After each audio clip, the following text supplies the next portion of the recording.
Good afternoon, everyone. Welcome to today's Roundtable presented by Dr. Stephen Beeson. I'm Matt Hoffman from Practicing Excellence, and I will be your MC today.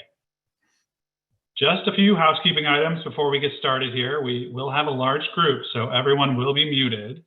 That said, we are still going to make this interactive, and we want to hear from you through the chat function here in Zoom. Let's try the chat function now as you get yourself settled. Please open the chat up and let us know where you're listening from today. Put it right in the chat right now. We can make sure that chat function is working. Perfect. We will also have 5 live polls happening during the session, again, to help it be interactive. All of your responses will be anonymous. We will share the poll results with you live and after the session. To submit a question for Dr. Beeson to answer once at the end of the session, please use the Q&A function, which is different than the chat function inside of Zoom. We are really excited that you're here today, and if you're like most healthcare leaders we speak with, time is in really short supply. So again, it really means something that you're here today. I wanted to start by providing some context around who we are and why we're hosting this roundtable. Our mission at Practicing Excellence is simple: to help clinicians be their best as leaders, as teammates, with their patients, and as whole human beings. And in doing so, helping their organizations thrive as well. We partner with health systems and medical groups who have made supporting and developing their clinicians a top priority. Here's how we do it, just to give you a flavor. We work with our partners to identify the top workforce challenges that they're facing. We then tap into our faculty of clinician experts from across the country, and we distill their years of experience into 2 to 5 minute video-based coaching tips. These coaching tips use storytelling and data to draw people in, teach them something, and they also recommend specific and immediate action. For example, something new to try with their next patient. We put the video coaching tips into our mobile app and deliver 1 per week to all the clinicians in the organization. This IV drip of weekly content is programmed to gradually build skills in areas that our partners prioritize. Just as important as the content is the work we do to engage clinicians, and we all know that is not easy to get physicians, APPs, nurses to pay attention. We have a dedicated team on our side that does just that, using a battle-tested playbook to engage those clinicians. We have case studies to demonstrate measurable organizational improvements in areas like burnout, turnover, and patient experience, but the most important feedback we get is directly from clinicians who tell us we've helped bring joy and purpose back to their work. Our partners are from all over the country, come in all shapes and sizes, and we learn a lot from them on what they're trying to solve for right now and the kinds of content they need. Right now, many of our partners are very focused on developing their leaders as part of their strategy. Why we're so excited to host this roundtable today. And now it's my pleasure to introduce Dr. Stephen Beeson. As many of you know, he is the founder of Practicing Excellence. I will have him tell his story, but after dedicating 20 years to developing physicians, APPs, nurses, teams, and leaders through speaking and one-to-one coaching, he sought out a more scalable approach. And after writing 2 best-selling books on leader and clinician development and flying all around the country to speak on these topics, he wanted to figure out a way to disrupt how we develop skills of people in healthcare. So in Starbucks one day, the idea of app-based microlearning to bring skill building to everyone was born. I now pass it to Steve to take us through Anti-Burnout Leadership, 3 actions that can change everything. Steve, take it away. Great. Thank you, Matt. I appreciate you and you saying exactly what I said about me in the intro. Anyway, it's great to see each and every one of you. Just to tell you a funny story, I was with a healthcare system just 2 days ago, and we were an amazing healthcare system that's absolutely committed to the well-being of their teams. And we were wrapping up our meeting, and their chief clinical officer, their CEO, the entire executive team was in the room. And I said, yeah, we're doing a webinar in a couple of days on critical leadership skills to reduce burnout. And the CEO literally sat down and goes, okay, tell me what they are. So we're seeing the efforts to advance the well-being of teams going from what it was 4 or 5 years ago to token to important to now an imperative to the viability of healthcare systems. And my personal mission in life, as Matt has referenced, is fundamentally about helping physicians, APPs, nurses, teammates, leaders love their clinical walk in this beautiful healing profession. And the fact that nearly 800 nurses committed suicide last year and nearly 500 physicians did the same is absolutely 100% unacceptable in my mind, and I know anybody on this webinar. And the irony and the paradox is that, we have the ability to impact the lives of the patients that we take care of. We have the ability to collaborate and partner and build this sense of family and esprit de corps across our clinical microsystems. And we have the ability to lead in a way that lifts others. In the imperative of developing leadership skills across an organization is a critical, most important anti-burnout strategy that you can have.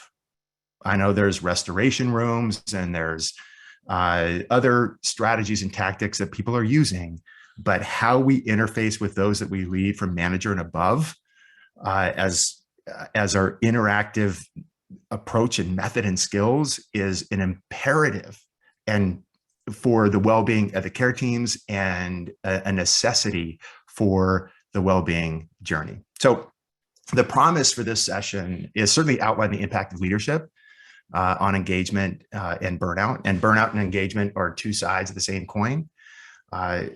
Review the profile and the persona of leaders who are lifting their organizations. And I've had a chance over the last 15 years now, even though I've been doing this for 20 years, 15 years out in the field, talking with healthcare leaders, there's a very specific profile of leadership team where the clinicians and the care team members say, I love this place. I'm willing to access my discretionary effort. I believe in our cause.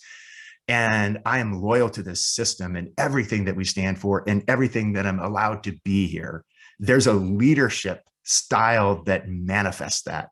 And then there's other clinicians that say, this is not at all what I hoped for. So we're going to talk about what that leader persona is. We're going to share 3 leadership actions that are proven to reduce burnout and what specifically we can do. And we're going to provide you some resources, including this presentation and some additional help and support and collateral to bring this forward. And I know my dad, in fact, asked me this question a couple of days ago. He said, Steve, how do you keep up the grind? The travel and the conversations and the endless meetings and, what has essentially been the building of this company to advance the experience of those in healthcare and ultimately the patients that we take care of. How do you do it? How do you not look at all the crap that's happening around us and just say, screw it, we can't do anymore. I think as a part of an MO for leaders who deliver compelling results for organizations, we have to assume an internal locus of control. And Renee, who I'm sure is Renee Onyanen, who is one of our amazing teammates at Practicing Excellence. You probably noticed, Renee, that I stole this from you.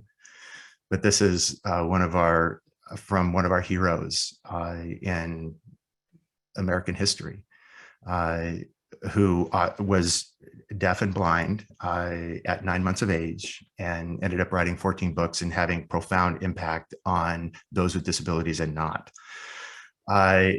And she said, I am only one, but I still am one.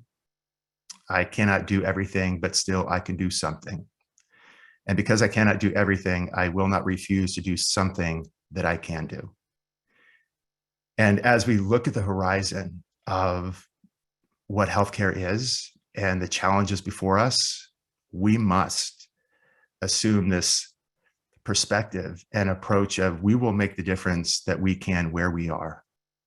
And that's an incredibly powerful approach to life, is that, yes, there are things that are happening in my environment, but it will not stop me and my ability to be a force for good and to advance the experience of patients and clinicians and the quality of care that we provide to our communities, or whatever your mission may be in any endeavor in life.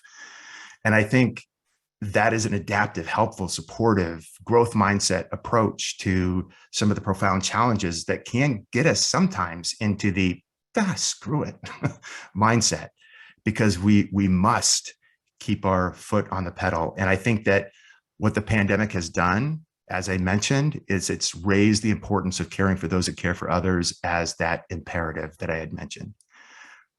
And my deeply held belief, beginning back when I was young in my profession, when, quite frankly, early on, medicine was not at all what I thought. You know, my ability to diagnose, treat, and cure disease was my criteria for success. And what I found between the administrative burden and the self-limited disease, the chronic disease, and all the things that are not diagnose and treat and cure disease, I thought to myself, this is not at all what I hoped for. How did I sacrifice financially, personally, socially? And I've made a decision on a career path that I'm not sure I can do for another 6 months, let alone 35 years. And, you know, I had experiences related to impacting patients and collaborating with beautiful people at my elbow, and eventually leading to lift and support people to become their best, that brought profound purpose and contentment and fulfillment in this walk. And it was transformational for me. And that light burned so bright that I ended up starting this company. And because I think the process of being in this healing profession, and clinicians, physicians, nurses alike, sacrificing so much in this chronic delayed gratification to finally arrive in our profession, and to look at it and say, 800 nurses committing suicide and 400 plus physicians committing suicide, 45% categorized as lonely, 50% experiencing burnout. You know, it's just, we have to do something to take action to lift those that are providing care to others. And my strong belief, with good evidence that we'll share, is that the actions that we take and the skills that we deploy as leaders can lift the care teams, not in incremental ways, but in transformative ways. And just to give you a little storied example, when I joined the Sharpie Steele Medical Group, I was 29 years old. So I was, you know, new.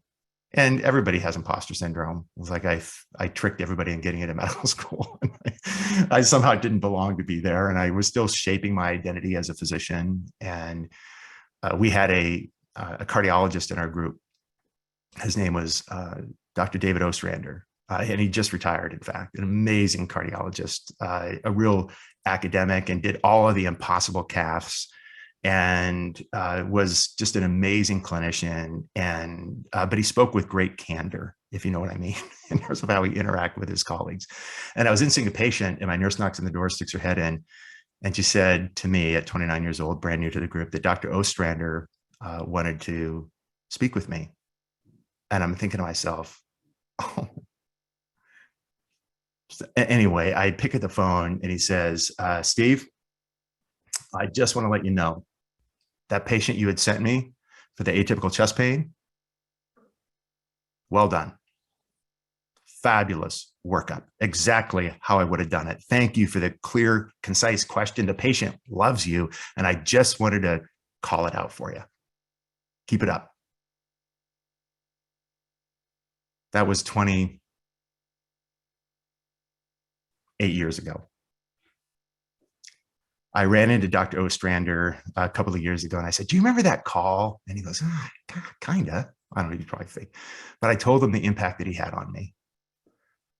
And he was just deeply touched.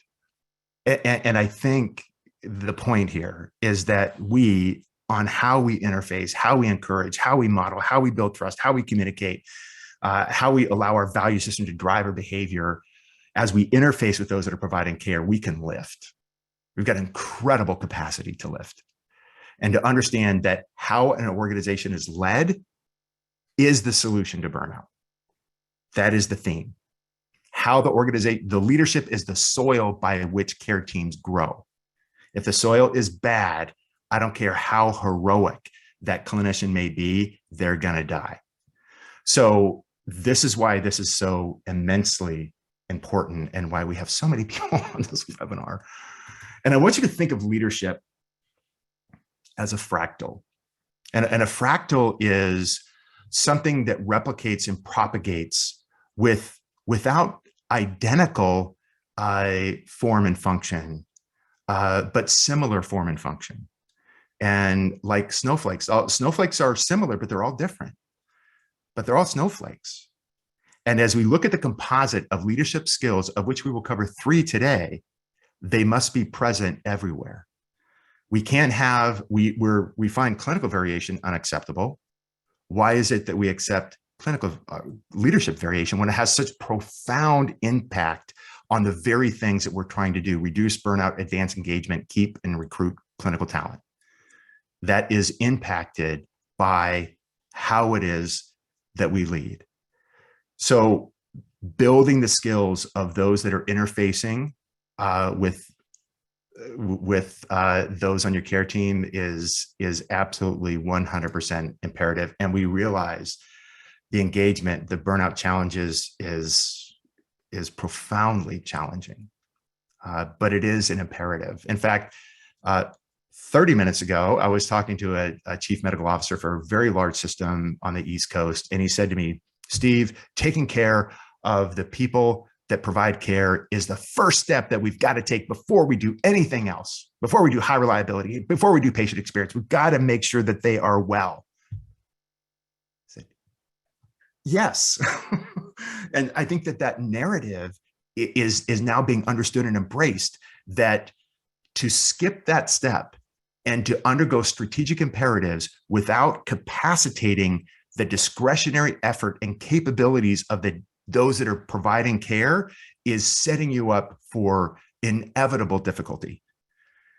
Engagement is critical, particularly for nurses who are the foundation of American healthcare, and physicians who are 90% of costs, 80% of or 90% of all clinical activity, 80% of dollars spent, and who have immensely contagious behaviors. You drop cynical, depressed, lonely clinicians who are depersonalized and exhausted, and you inoculate your organization with that is going to metastasize.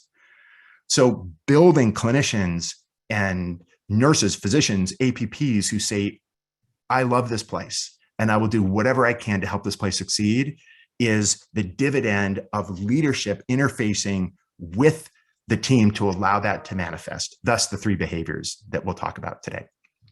So, and as we think about engagement, I like to think about engagement as opposed to burnout, but every engagement lever is a burnout countermeasure. We're talking about effective leadership as an engagement mechanism. Effective leadership is an anti-burnout intervention. It's a little bit semantics, but engagement is really what we need. And the definition of engagement, it's important to know what engagement is and how we know it's manifesting, because it is vital to getting all work done within your healthcare system. So this is something that I've put together in terms of the definition of engagement. And it's not comprehensive, and it doesn't cover everything, but it gives you a sense of what we need from our clinicians. Number one, I'm going to stay here. I mean, the staffing shortage for nurses and physicians is threatening care delivery as we know it.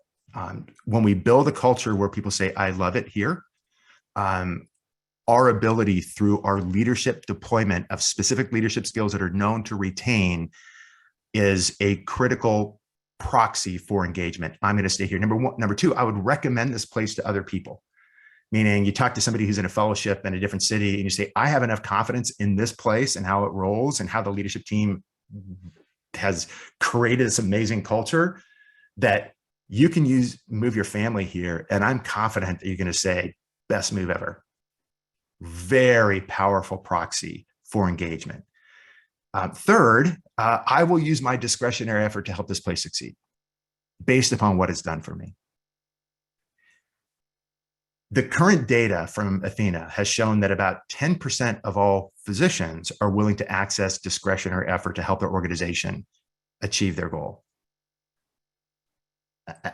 We'll go all day, every day for our patients and nurses as well, but I will deploy effort to help this organization succeed must be driven by a leadership composite of things that prompt them to say, I'm in, let's roll, let's do this. I'm willing to access my effort to help this place succeed. And I will use my influence where I am to help engage those around me in the endoscopy suite, the cath lab, the family medicine clinic, the urgent care, wherever it may be. And that's what the engaged do. They go, man, I love this place. I love what we're becoming. I love how the leaders are empowering us. I love the recognition and appreciation for the care team. I love the mission about what, the experience of the patients that we take care of, whatever it may be. Clinicians lean into that and they say, I will use my influence to advocate for our future state. Super powerful. And ultimately, this is what I hope for. And that's not to say that we're not going to work super hard, because healthcare is going to be hard work, but it's not the amount that you work, it's the conditions that we work under. Sometimes our most amazing experiences when, I was talking to an ED physician, he goes, I said, tell me about the best team experience you had. And he goes, oh, we had this big trauma bus accident, like 1 block from the ED. We had like 15 trauma hits like that. Everybody was coming in, respiratory was coming in, family medicine docs are coming in from home, the hospitalists who were off were coming in from home, ED docs are coming in from home. It was incredible. We were just diving in to take care of this big higher calling purpose. And it was exhausting, overwhelming, and the best experience I've ever had in medicine. So we can, and we know the type of leadership that we have to be able to create to allow that to manifest. So this is your first indication of what we do as leaders to have this happen and to have this manifest. So as you think about, what do I do as a leader? And again, I know there's big wellness models and all that sort of stuff, but ultimately it has to come down to the interaction between the people who are providing care and those at their elbow and those that are leading them to say, I am in, and I am hopeful about the future. I see a future here. I belong here. They value me. Is that we need to take action that creates this narrative for those that we lead. I feel valued and appreciated here. I am in the know here. I am cared about here. My burden is reduced here. My voice is heard here. I receive feedback on how I'm doing here. I have a chance to contribute here. I am growing and developing here. My ideas are tapped here. So as we think about how it is that we lead with skills and words and competencies that prompt people to say these things about their experience with us. And if somebody says those things, burnout goes away. It's really, the data on this is overwhelming. So we're going to capture your voice a little bit on this. So Matt's going to help us out a little bit with our first poll. And the first question is where I am. And again, this is totally anonymous. We don't know. We don't have any idea what you're answering or who you are. Where I am, leaders are aware that their actions strongly influence the engagement of care teams. This is assessing the self-awareness of the leadership team having profound impact on the experience of care teams. What do you think it is based upon your lens? Go. What do you think?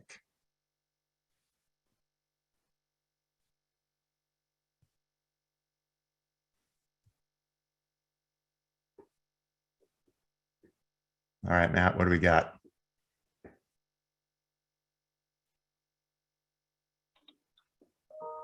All right, and this 3, 2, 1. Sharing the results.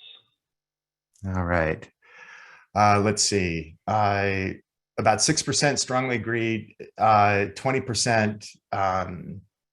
So about 26% believe that leaders are not aware of their impact, and a strong majority believe that the leaders are self-aware. And to a certain extent, I agree. I think that one of the leadership skills that we're not going to be talking about today is self-awareness. It is the first leader skills that enables us to become better, which is what I'm doing, the way I'm doing it is creating a response. And I can take that feedback loop and pivot. So self-awareness that how we lead is profoundly impacting our team is a critical step in the leadership development journey. So I'm talking a little bit about the impact of leadership. And many of you have seen some of this data. This is a retrospective analysis done by Tate Chanafel a number of years ago on how physicians rate their leaders, and found this profound relationship where every singular point increase in leadership score was associated with a 9% increase in satisfaction and a 3% reduction of burnout, correlating with the thesis that how it is that we lead is impacting the experience, the satisfaction, the engagement, and the burnout probability. It's been verified without question in other industries. And intuitively, we know and understand this, but this was not an intervention where we advance the skills of leaders on the very behaviors that we know advance engagement. This is simply looking back retrospectively on how's your leader and finding that relationship. This is another study that was done recently, just last year, where it found that nurse managers profoundly impact the experience of nurses. There is a 5x difference of engagement based upon the nurse manager and how it is that they lead, and decreasing turnover by 40%. I mean, name any other intervention that can do this. And this is not necessarily we deployed the development of skills known to advance engagement. This is simply looking at those that felt as though they were effectively led and those that didn't feel as much. And the analysis of turnover and engagement. So again, profound differences in impact by virtue of how it is that we lead. So second poll, the consistency of leadership skills. The consistency of leadership skills, meaning manager and above. This is not your executive team. This is not your directors. This is not your C-suite. This is the critical thing is those leaders that are directly interfacing with your people. So managers and above.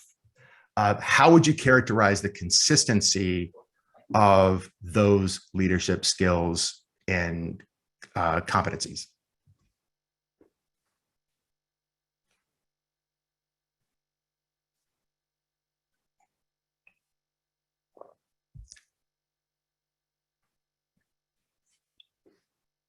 All right, what do we got, Matt? 5 seconds. 5, 4, 3, 2, 1. All right. Okay.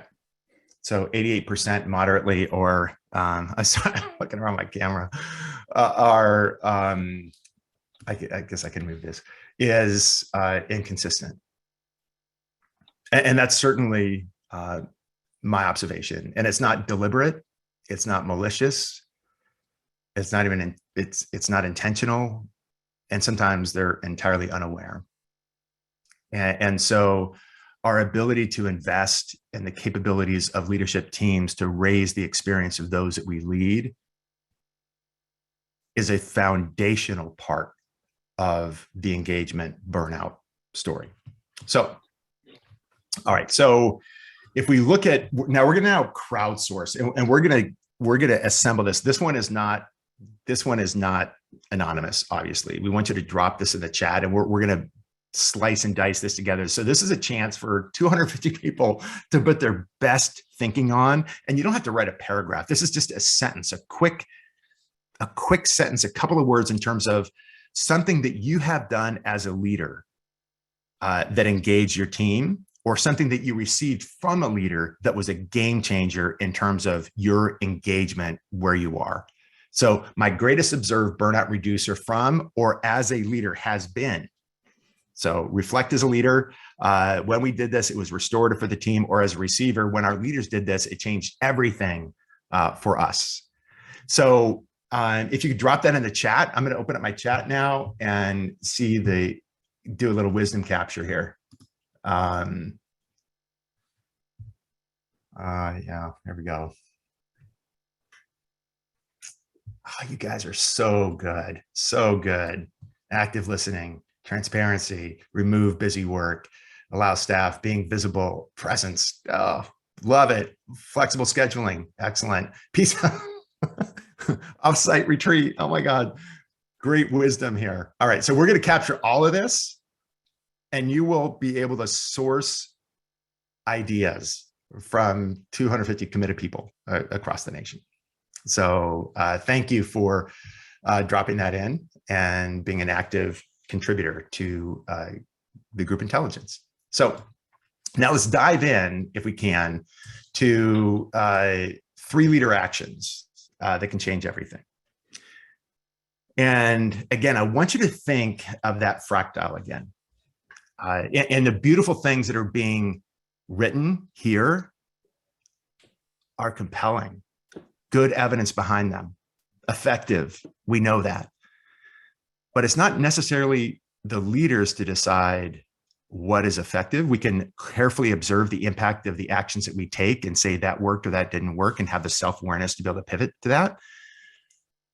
But the definition of effective leadership is it's said by those that we lead. Because you can say, oh, I'm a listening leader. I mean, all of us would get that right in a multiple choice test. Is it important to listen to your team? Yes. B, you know, is my voice heard here? So as we think about knowledge to action, so it's witnessable to those that we lead is the benchmark. So as you think about these 3 leader skills, and I can assure you that if these were embedded as a fractile, meaning this is what it means to lead here, this is simply how we lead, just like this is how we do post-operative DVT prophylaxis. We wouldn't put that one a chance, right? This is the evidence-derived way of leading, okay? And we're going to develop our people to allow that to manifest.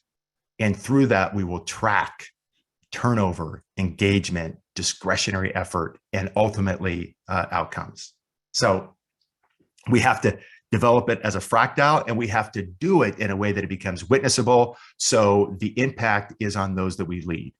And us saying we did it is insufficient. And the drop off between learning something and doing something is about 95% in the learning literature. So skill number 1, gratitude. Thankfulness for the people around you. And it's just like David Ostrander was an expression of gratitude. He thanked me into existence. And he built a sense of I belong. I'm a real doctor here. I'm a valued teammate. And I do good work. It was 1 sentence. So our ability to have gratitude, authentic, clear, visible, is, again, we're all going to say we're a grateful leader. We're grateful for the people that we have, the work that we do, the patients that we serve. I don't think anybody would say they're ungrateful, but do the people that we serve say that? Because I mean, again, the impact of gratitude is also on the profound scale. You know, the power of recognition and what it does to those that feel recognized versus unrecognized. And we say, gosh, how do we build a place that keeps and recruits clinical talent as that becomes a greater and greater strain on the work ahead? Gratitude is an incredibly important signal that we send that's authentic, real, palpable. And I would challenge you, if you have additional teammates, to say the gratitude must be a profile of what it means to be a leader here. I mean, we can't have variance around that. That must be our fractile, is that people feel valued and appreciated for the work that they do, and gratefulness for the work that we get to do. Because sometimes we catastrophize the future, we ruminate about the past, and we ruin our own lives by not having gratitude for the beauty and the people and the patience and the opportunities we have sitting right in front of us. So a next poll that Matt is going to put up: I've been appreciated for my efforts in the last month. Curious about this one. No idea what this will be. Hey, Matt, I appreciate you. You're awesome. Thanks, Steve. Right back at you.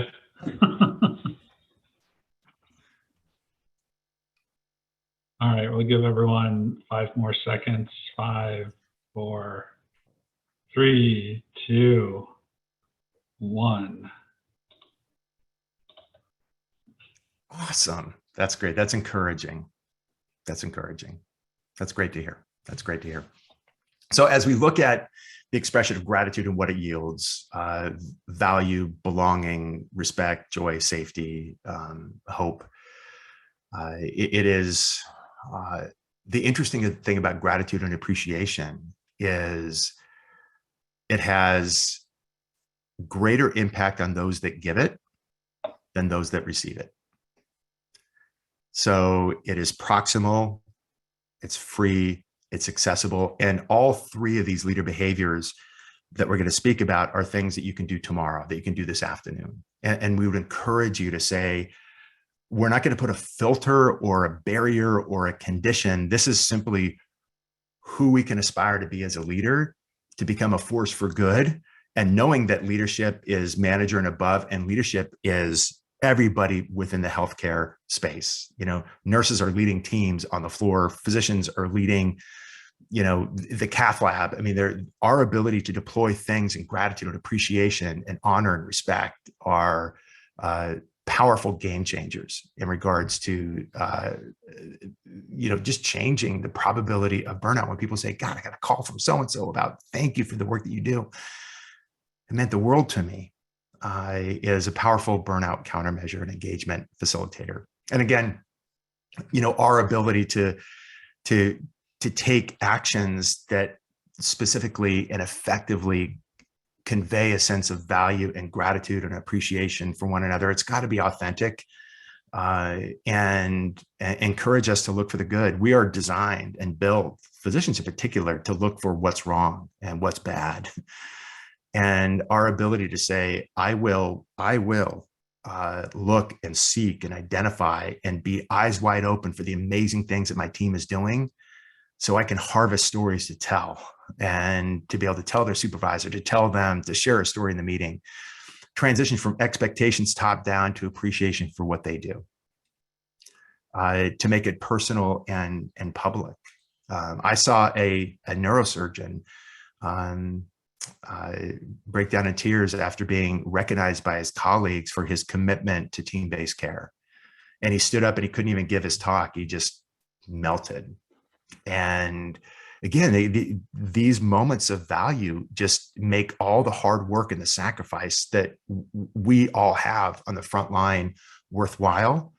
And our ability at the beginning of every meeting, in every huddle, in every communication, to tell stories about the extraordinary people that we care for and the extraordinary impact that they're making and the people that are providing the care. And again, it's just a harvest, the harvest of goodness. It's sitting in front of us all day, every day.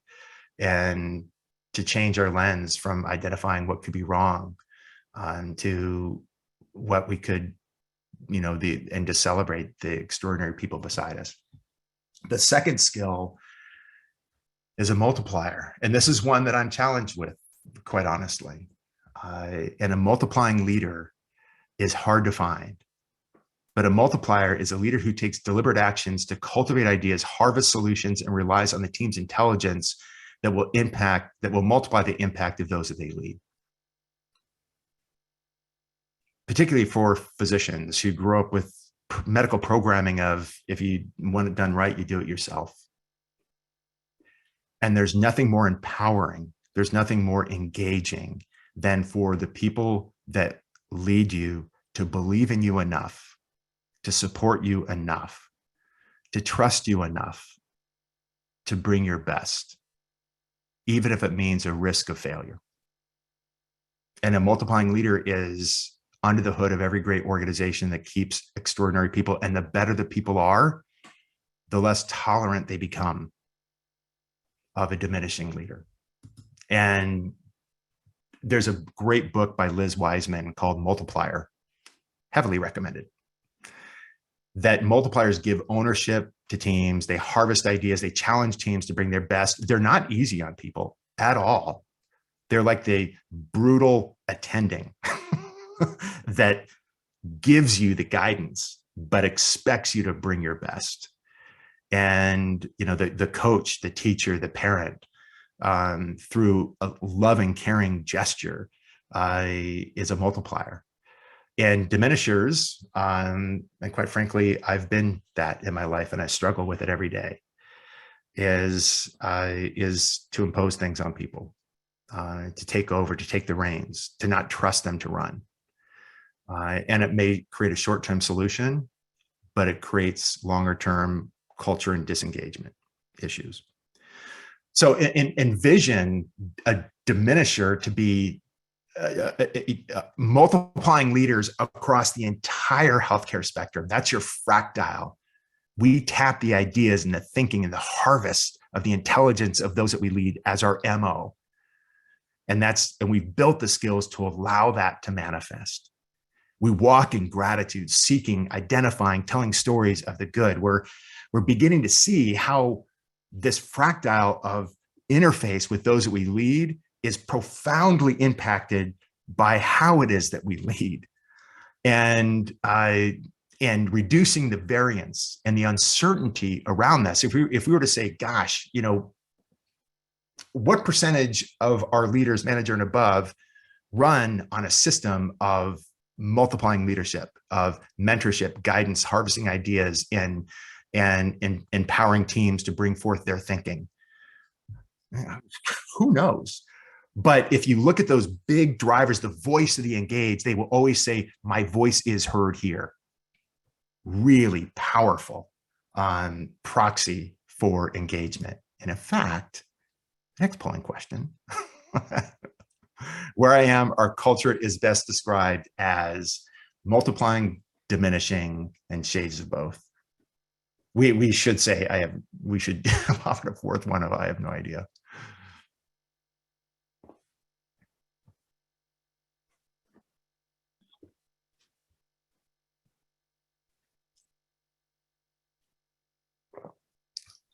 Now we're seeing our numbers go up. So we'll give everyone 5 more seconds. 5, 4, 3, 2, 1.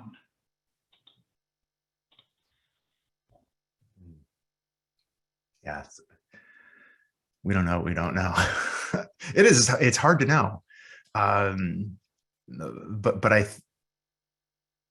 I would imagine that many who don't know, we don't know that's such a critical part of effective leadership, is empowering your team to bring forward their ideas of, my voice is heard here. And it's a signal that I belong. It's a signal that I am safe. It's a signal of, I see a future here because I get to contribute something, and it has a powerful impact on the meaning of work.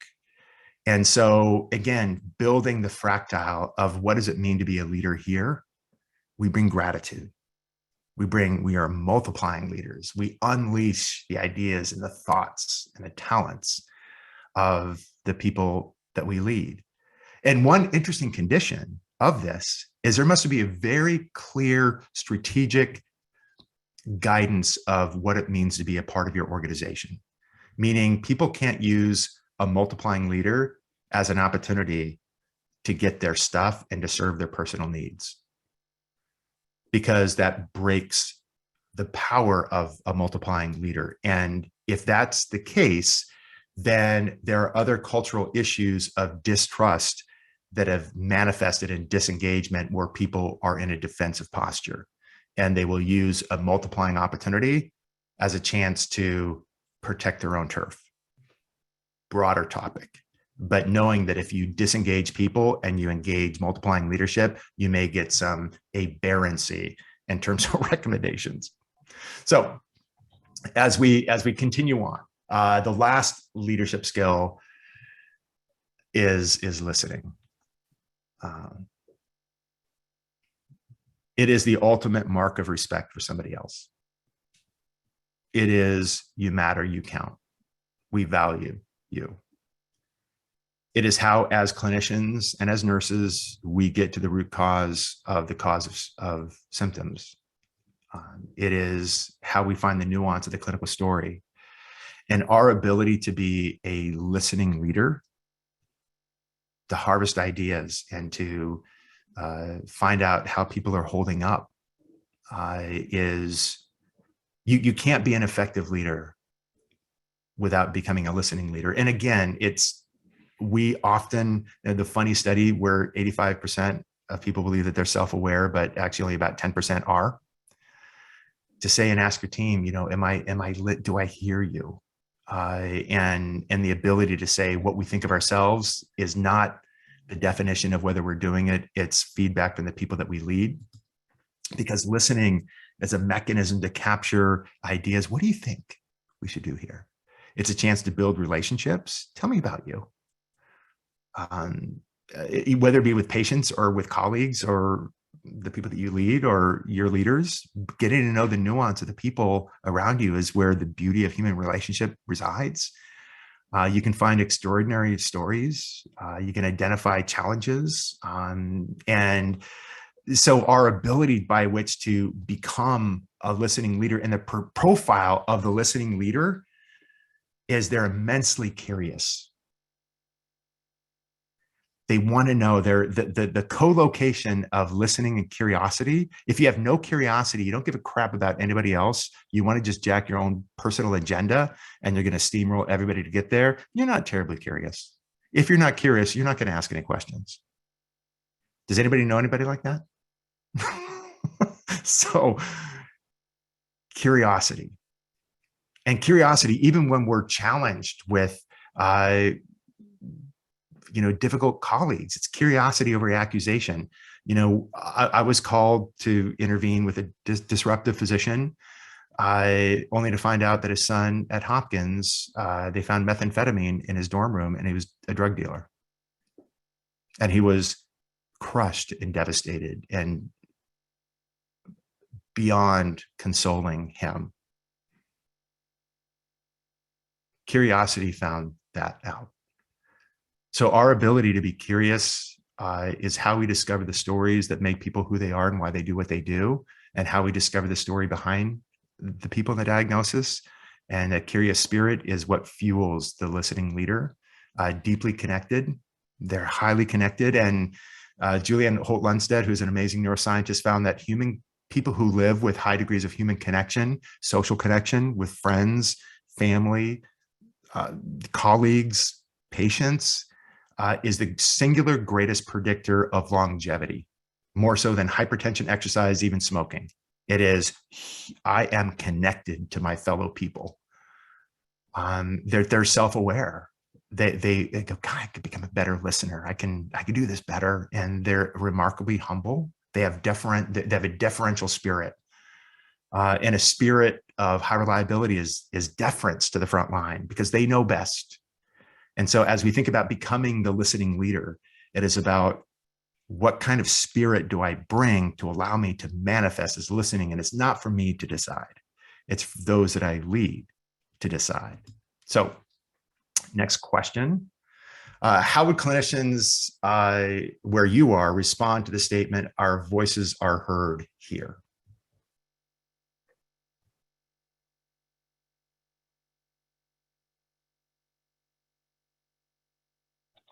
I guess the responses don't really make any sense. Let's just say, do you know what I'm saying, Matt? Yeah. Yeah. All right. All right, we're gonna give it Well, 5 we'll more skip seconds. that. How did none of us capture that? Anyway, our voices are heard here. Do you agree that voices are heard, or you disagree that their Would voices? they agree? Yeah. Yeah. Would You that know what? Let's change? skip this question. I own this because I wrote it. God, Okay. a bonehead. We'll still share the results anyway. There you go. Whatever that means. I couldn't even understand the question when I was asking. What did I say? Anyway, so listening questions. How are you holding up? What do you need from me? What can I do better to lead? What are your ideas to tackle this challenge? What am I missing? What are you thinking that you want to express? Right, that's a powder keg. There's always a filter that we have of what we think and what we say. Some people have a very porous filter. Some people have an impermeable filter. So sometimes we have to increase the flow from what people are thinking to what they want to express. But these are examples of good questions that leaders can ask. And again, this is a skill set like doing an arterial blood gas. So the point is that the mastery journey of building skills to engage others and to solve the burnout challenge never ends. Just like the skills of connecting to patients and collaborating with colleagues and taking care of ourselves, we're on a constant journey. And again, it's what I and my team have dedicated ourselves to. And you thought you were done with the 3 skills, but there are many more. So we call this the P12. And it's based upon Gallup literature and research and reflection and experience and immersing ourselves in the places that are in the top decile for engagement. What is the profile of leadership that does this? Immensely self-aware, growth mindset of hope and belief and optimism. Let's go, let's roll, let's do this, as opposed to victim thinking. They're compassionate. And they care deeply about the people that they lead. They have this sense of integrity where what they believe in and the actions that they take are congruent. They're coaches. They coach and train and develop people. They're always helping and supporting. They communicate really effectively in a way that mobilizes people around an irresistible future state. They model behavior to say, I am being the person that I want others to be, and they can see it in me every single day. They speak with candor, and they have enemies.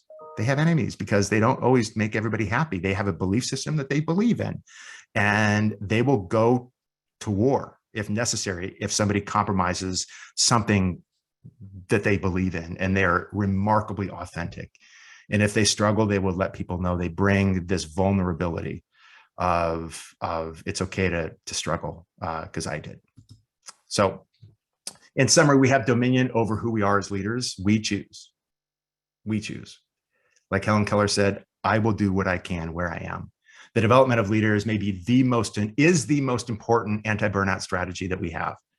To develop the fractal, the composite of leadership skills that lifts others. To improve proven leadership skills, we must deploy consistency across the organization. We can't sometimes do post-operative DVT prophylaxis. There's too much at stake in terms of the engagement and burnout and retention and discretionary effort of our clinical talent. And to close, do you have consistent leadership behaviors across your organization? And again, that's a little bit of a rhetorical question, but I want you to think about it. And do you have a mechanism to foster anti-burnout leadership behaviors across your organization?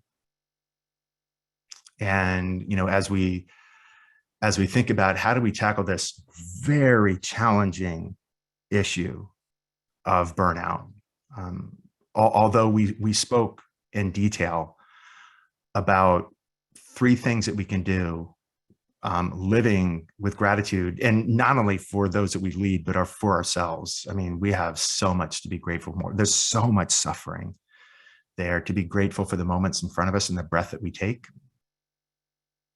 It's a better way to live, no doubt. And to be a multiplying leader, read Liz Wiseman's book and say, how can I bring the best of my team and to multiply their impact and allow them to soar? And if they pass me up, awesome. I'll step aside. Mission's too important.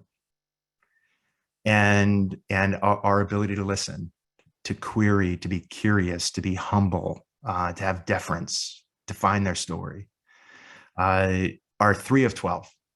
And how do we shore those up? And for those frontline nurses and physicians, we have a role too. We too have to decide, I'm going to take action to help and support the meaningful nature of my walk. Happiness is not thrust upon people. We go get it. And again, leadership is the soil by which we can grow, and it makes it a lot easier and more probable. But we have profound impact on the kind of lives that we lead. So take that as a note of empowerment, even though we're speaking about leadership skills. So with that, we are wrapping things up. And Matt's going to take you through a couple of the closing remarks and resources coming your way. So Matt, I will pass to you. Thanks, Steve. I'll be quick here, and then we'll get to Q&A. Just a quick reminder to everyone, submit your Q&A through that function inside of Zoom. So want to just go through what to expect as a follow-up from this conversation. Tomorrow you will receive these slides that we went through today, and please feel free to share them with your teams internally, what have you. They are yours to use. We will also include a link to the recording to this session in case you want to share that as well. Next week, we're going to be hard at work between now and then putting together a summary of this conversation, including the poll data, including the ideas we pulled out of chat, and a brief summary of the topics we went through today. And then just wanted to kind of put a plug in for our next roundtable, Thursday, June 23rd at the same time. We are open to topics. We've got some topics in mind, but I'd love to hear from you if you want to drop any topics you'd like to cover next time around. Please drop those ideas in chat. And of course, we are always here to talk. If you're curious about, how to scale these leadership behaviors and others, we'd love to listen and learn kind of what you're hoping to achieve. So we're always there for that. So with that, I'll turn it to Q&A. Also, you'll see on the screen, you can connect with Steve, connect with his LinkedIn, his email, all that stuff. You scan that QR code, you can connect with Steve. Steve also has an ebook if you want to check that out.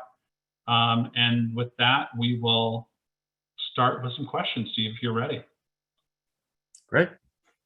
So there's a couple questions here around with this kind of topic of gratitude fatigue. I think this one, clinicians are starting to have gratitude fatigue. They're seeing these efforts as platitudes or even counterproductive. Yep. How do you kind of get beyond that?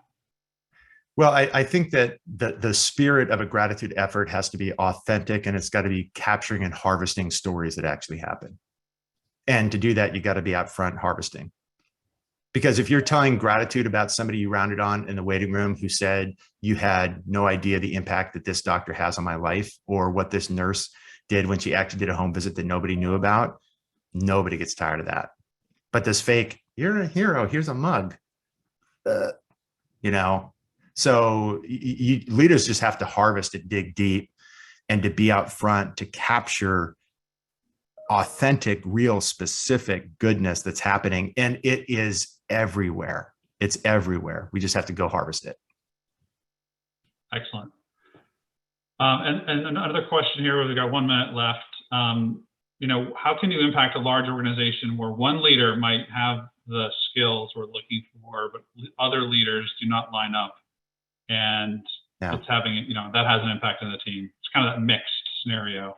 Yeah, no, it is. And the diffusion, contagion of effective leadership, you need to have at least a certain portion of your leaders standing up. So it's not one, but whoever those few are that are leading with a servant leadership heart, and they're able to see specific feedback that they're making a difference, standing up in earshot of other leaders to say, I have learned to lead differently.